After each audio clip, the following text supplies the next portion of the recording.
Well, hello, Mitzy and Fitz. Shh! Don't disturb us. What in the world are you doing? Watching butter soften. And it's taking forever.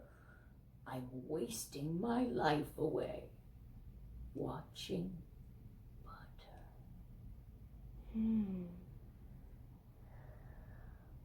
Watching butter is so boring. Next time, you can just put it in the microwave for about 5 seconds if you forgot to put it out before baking. And then just touch it. See if it's the right softness. And if it isn't, you could just put it in for 1 or 2 more seconds and then see if it's ready. But don't put it in too long or else you might have melted butter. #ScienceRules.